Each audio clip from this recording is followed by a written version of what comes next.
তাহলে কালামুল্লাহ মাজিদ আল্লাহ তাআলা যে জানিয়েছেন যে তিনি 7 শ্রেণীর ব্যক্তিকে পছন্দ করেন না, তার মধ্যে প্রথম শ্রেণী হচ্ছে সীমা লঙ্ঘনকারী। আরবিতে বলে আল মুআতাদুন। সীমা লঙ্ঘনকারী ব্যক্তিকে আল্লাহ তাআলা পছন্দ করেন না। লিমিট ক্রস করলে আল্লাহ তাআলা পছন্দ করেন না। লিমিটকে কেউ যদি ওভারস্টেপ করে, ক্রস করে, আল্লাহ তাআলা পছন্দ করেন না। সীমা লঙ্ঘনকে তিনি মোটেও পছন্দ করেন না। এবং মজার ব্যাপার হচ্ছে, আল্লাহ কেউ কোনো অন্যায় করলেই সাথে সাথে পাকড়াও করেন না। কেউ ভুল করলেই আযাব দেন, কেউ নাফরমানি করলেই আযাব পাঠান না। আল্লাহ অনেক সময় দেন, অনেক সময় দেন। শুধরে যাবার অনেক টাইম সে পায়, তারপরও যখন সে লিমিট ক্রস করে তখন আল্লাহ ধরেন। আল্লাহ সব সময় ধরে না, ধরলে ছাড়ে না। সামুদ জাতির নাম শুনেছেন? তাদের কাছে আল্লাহ তাআলা একজন নবী পাঠিয়েছিলেন, নাম হচ্ছে সালেহ আলাইহিস সালাম। আল্লাহ নবী সালেহ আলাইহিস সালাম, তিনি তাদেরকে দাওয়াত দিলেন যে হে আমার জাতিগোষ্ঠীর লোকেরা, এক আল্লাহর ইবাদত করো। তারা অবাধ্য হলো। তিনি সত্যের পথে আহ্বান করলেন, তারা এই কথা শুনলো না। একটার পর একটা আল্লাহর পায়গাম আসে, তারা অবাধ্য হয়, তারা অবাধ্য হয়, তারা আল্লাহ তাআলার আদেশকে মানে না। সবশেষে সামুদ গোত্র, তারা আবার খুব শক্তিশালী ছিল। তারা পাহাড় কেটে আর্কিটেকচার করে, ডিজাইন করে কিভাবে আবাসন তৈরি করতে হয় পাহাড়ি এলাকায়, মাউন্টেইন এলাকায় কিভাবে আবাসন তৈরি করতে হয়, এটার ব্যাপারে এক্সপার্ট ছিল। তো তারা সালেহ আলাইহিস সালামকে বলল, সালেহ তুমি পাগল, তুমি জাদুকর, তুমি যে আল্লাহর কথা বলছো আমরা মানবো এক শর্তে, যদি এই পাহাড়ের ভেতর থেকে 10 মাস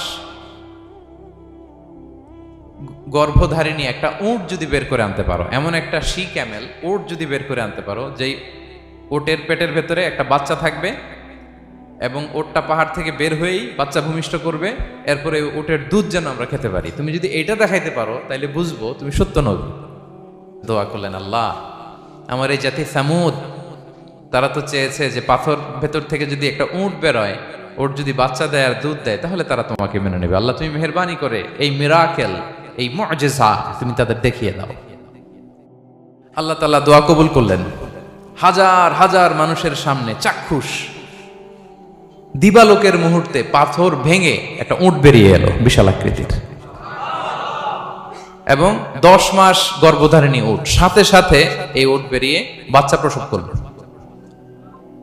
এবং সাথে সাথে এই ওলান থেকে উটের দুধ বেরোতে লাগলো। হাজার হাজার লোক এটার ওলান থেকে দুধ নিয়ে তারা তৃপ্ত হলো। আচ্ছা, এই মুহূর্তে তাদের কি করা উচিত ছিল বলেন তো?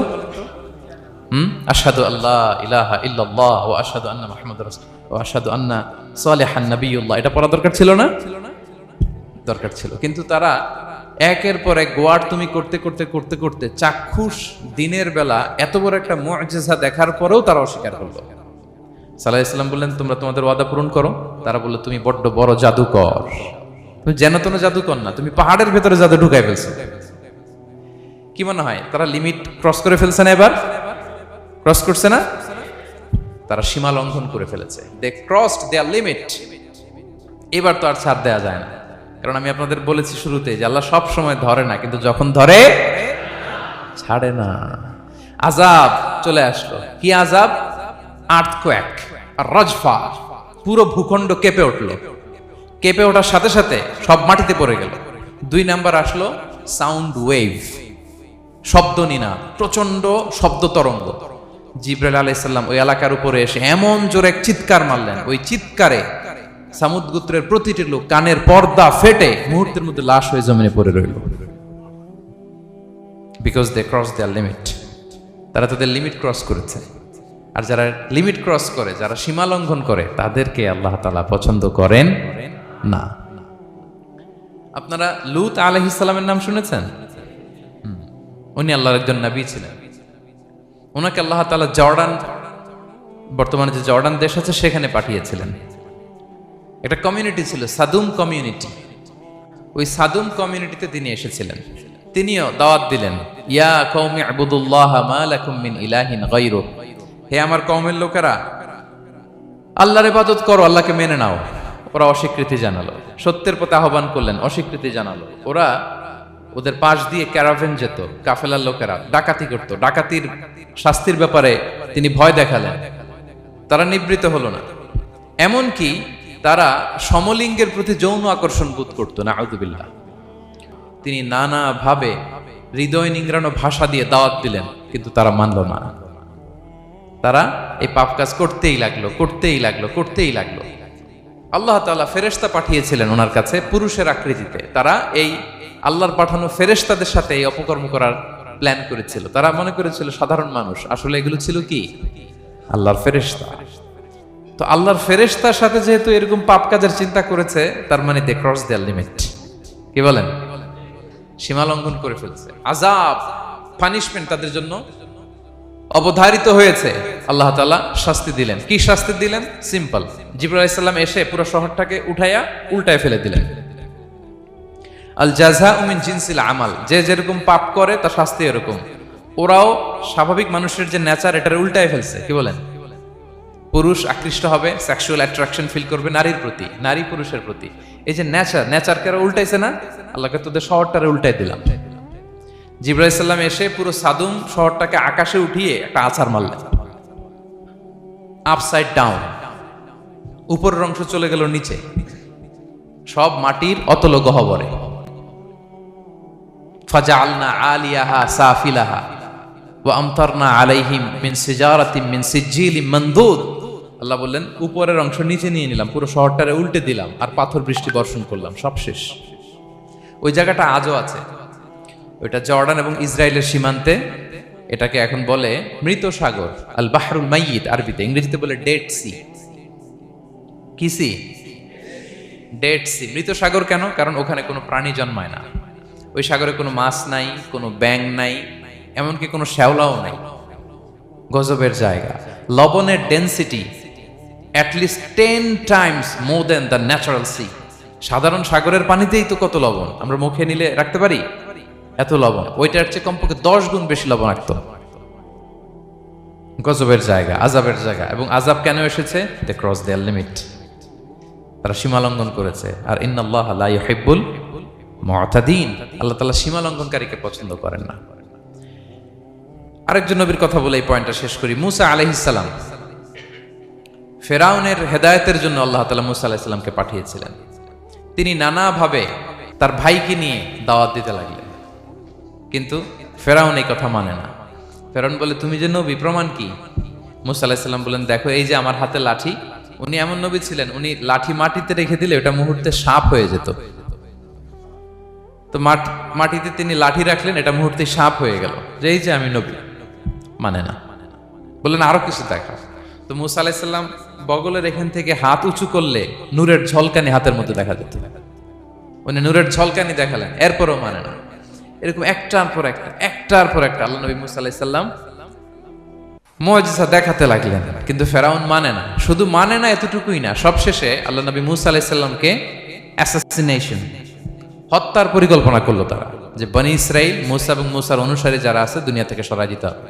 ধরো মূসারে, ধরো মূসার অনুসারীদের ধরো। ধাওয়া পাল্টা ধাওয়া শুরু হলো। আল্লাহ নবী মূসা আলাইহিস সালাম বনি ইসরাইলকে নিয়ে বাঁচার জন্য ছুটলেন। ছুটতে ছুটতে সামনে লোহিত সাগর। দেখেন, একে তো আল্লাহর বিধান মানে নাই, এরপরে একটার পর একটা মুআজিজা আসলো, সেটাও মানে নাই। এখন নবীরে হত্যার জন্য ছুটছে। কি মনে হয় সীমা লঙ্ঘন হয়েছে? একটু হয়েছে না অনেক? আল্লাহু আকবার। আল্লাহ বলেন, ফাআগরাকনাল আখারিন, আমি মূসা এবং বনি ইসরাইলকে বাঁচাই দিলাম, ফেরাউন সহ তার দলবলকে সাগরে ডুবায় মারলাম। শুধু ডুবাই মারে নাই, আল্লাহ বলে ফাল ইয়াউমা নুনাজ্জিকা বিবাদানিকা লিতাকুনা লিমান খালফাকা আয়া।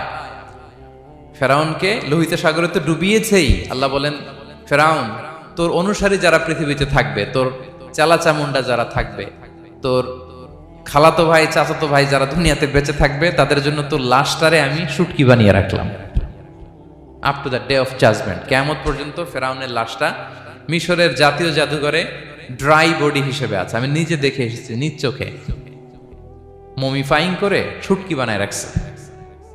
এভাবে পৃথিবীতে যতগুলো জাতিগোষ্ঠীকে আল্লাহ তাআলা আযাব দিয়ে ধ্বংস করেছে, তার কারণ হচ্ছে সীমা লঙ্ঘন। তার কারণ কি? প্রিয় ভাইরা, আমরা যেন আমাদের লাইফস্টাইলের দিকে একটু খেয়াল করি, যে এই সীমা লঙ্ঘনের কাতারে আমরা চলে আসলাম কিনা, আমাদেরকে খেয়াল রাখতে হবে।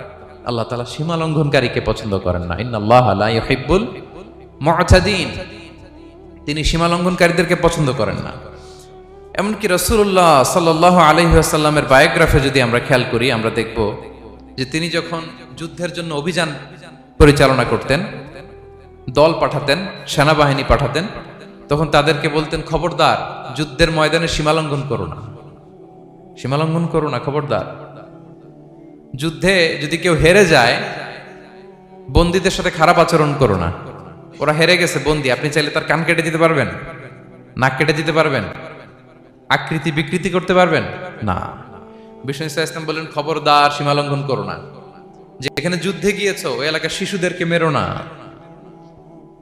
ওই এলাকার নারীদেরকে মেরো না, ওই এলাকার পাদ্রীদের গায়ে হাত তোলো না। সন্ন্যাসীতে যারা ইবাদত করে ওদের তো দোষ নাই, সিভিলিয়ান নাগরিক, তাদের গায়ে হাত তোলো না, খবরদার। গবাদি পশুর গায়ে হাত তুলবে না, এগ্রিকালচারাল প্রোডাক্ট জ্বালিয়ে দিও না। সুবহানাল্লাহি বিহামদিহি, কি রহমতের নবী ছিলেন। সীমা লঙ্ঘন যেন না করে বিষ্ণু ইসলাম অভিযান প্রেরণের আগে তিনি স্পষ্ট বলে দিতেন, খবরদার কেউ সীমা লঙ্ঘন করবে না। যারা তোমাদের বিরুদ্ধে অস্ত্র তুলেনি তাদের বিরুদ্ধে অস্ত্র তোলা যাবে না, কারণ ইন্নাল্লাহা লা ইউহিব্বুল মু'তাদিন, আল্লাহ তাআলা সীমা লঙ্ঘনকে পছন্দ করেন না।